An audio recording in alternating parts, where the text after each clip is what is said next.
Hello everyone, good morning and welcome back to my channel. আর আজকে হচ্ছে পৌষ সংক্রান্তি। তোমাদের সবাইকে জানাই শুভ মকর সংক্রান্তির অনেক অনেক শুভেচ্ছা। কারা কারা আজকে বাড়িতে পিঠে বানাচ্ছ তাড়াতাড়ি আমাকে কমেন্ট করো।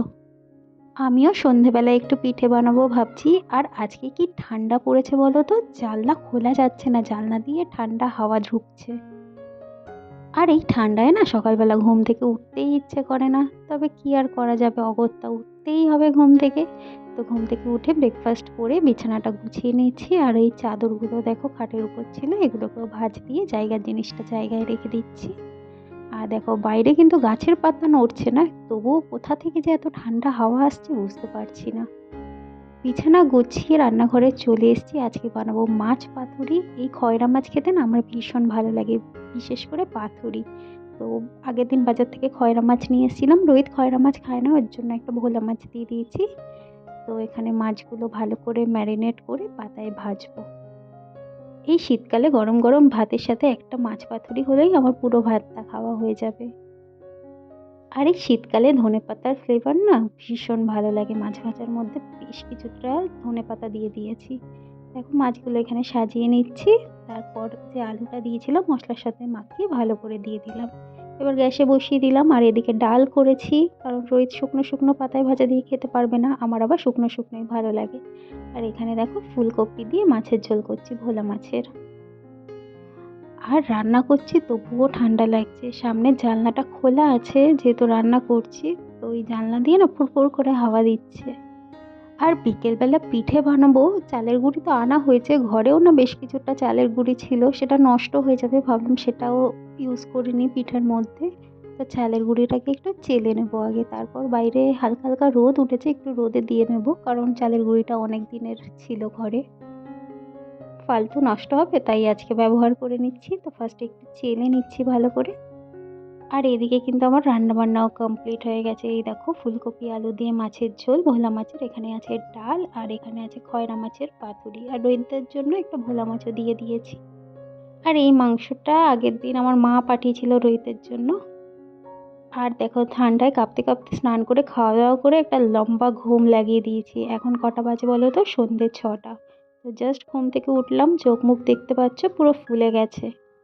ঘুম থেকে উঠে হাত মুখ ধুয়ে ফ্রেশ হয়ে গেছি। এবার সন্ধে দিয়ে দেবো, সন্ধে দিয়ে তারপরে রান্নাঘরে যাব পিঠের জোগাড় করতে।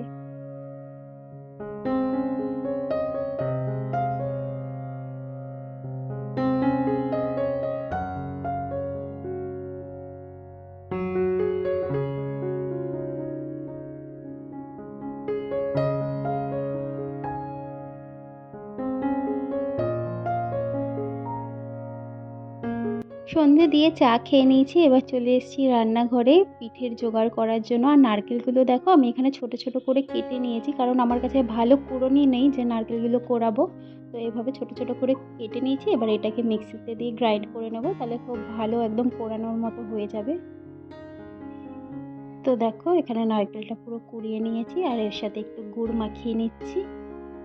এরপর এটা গ্যাসে বসিয়ে তারপর পুরটাকে বানিয়ে নেব। আর আজকে আমি বানাবো দুধ পুলি।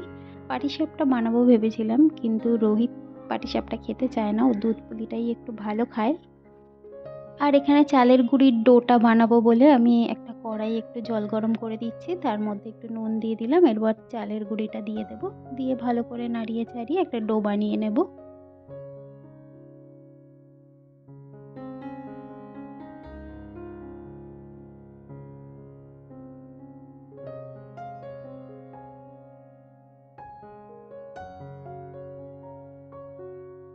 তো দেখো এটা নামিয়ে তারপর আমি গরম গরমই একটু হাত দিয়ে মেখে নিচ্ছি। এখন যেহেতু শীতকাল, গরমটা অতটা হাতে লাগছে না। আর এখানে নারকেলের পুরটাও রেডি, এর মধ্যে আমি একটু মিল্ক মেড অ্যাড করে দিচ্ছি, ভালো করে নাড়িয়ে চাড়িয়ে। তো দেখো এখানে আমার পুরো রেডি, আর ওদিকে ডো রেডি হয়ে গেল। এরপর আমি পুলিগুলো বানিয়ে নেব। তো এখানে ডাইনিং টেবিলে বসে পড়েছি ছোট ছোট গোল্লা করে, এবার দুধ পুলিগুলো বানিয়ে নেব। এই একটা দিন পিঠে না বানালে না মনটা কীরকম খারাপ হয়ে যায়, সবাই যেহেতু বানায়, তো বেশ একটা আলাদাই ভালো লাগা কাজ করে আজকে পিঠে বানানোর মধ্যে। আর তোমরা যারা আমার এই ব্লগটা দেখছো, আমার এই ব্লগের মধ্যে যদি তোমাদের কিছু ভালো লেগে থাকে তাহলে কিন্তু প্লিজ আমার চ্যানেলটা সাবস্ক্রাইব করে আমার পাশে থেকো, আর ভিডিওটা একটা লাইক কমেন্ট করে দিও।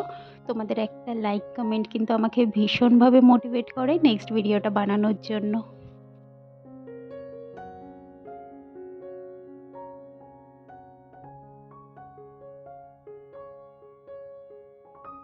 মনে হচ্ছে অনেকগুলোই পিঠে হবে, নারকেলের পুর আরও আছে কড়াইয়ে, অল্প একটু আমি নিয়ে এসেছি এখানে। তো দেখা যাক কতগুলো পিঠে হয়।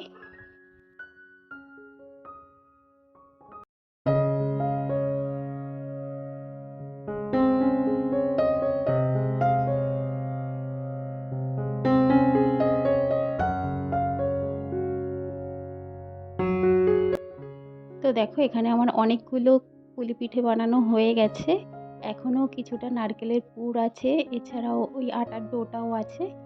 আর এদিকে আমি গ্যাসের দুধ গরমেও বসিয়ে দিয়েছি, দুধটা একটু ফুটে একটু ঘন হয়ে গেলে আর কি তার মধ্যে আমি দিয়ে দেবো একটুখানি নুন।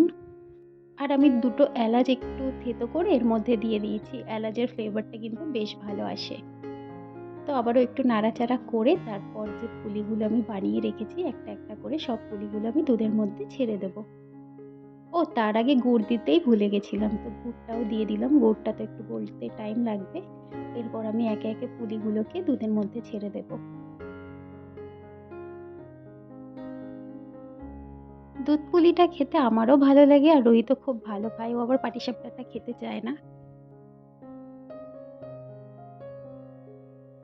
সব পুলিগুলো দিয়ে বেশ কিছুক্ষণ আমি ঢাকা দিয়ে এটাকে রান্না হতে দেবো, যতক্ষণ না পুলিগুলো সেদ্ধ হচ্ছে ভালো। পুলিগুলো পুরো সেদ্ধ হয়ে গেলে না গাটা পুরো স্লিপারি হয়ে যাবে। আর দেখো আমার কাছে একটা মিল্ক মেড ছিল, আমি মিল্ক মেডটাও দিয়ে দিলাম এর মধ্যে, তাহলে টেস্টটা আরও ভালো আসবে।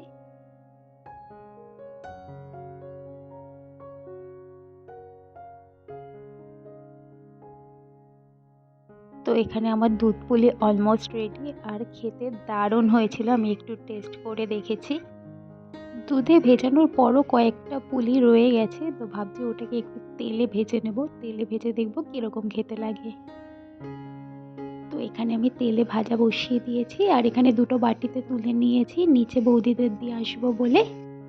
তারপর আমরাও খাওয়া দাওয়া করে নেব, আর রাতের রুটিও করতে হবে, পিঠে খেয়ে তো আর রাতে ঘুমানো যাবে না, তো রাতে রুটি করেছি, আর এখানে ফুলকপি আলু পেঁয়াজ কলি ভাজা। তো চলো এবার খাওয়া দাওয়া করে শুয়ে পড়বো। ভিডিওটা ভালো লাগলে please to like comment share and please subscribe my channel. দেখা হচ্ছে নেক্সট ভিডিওতে। টাটা।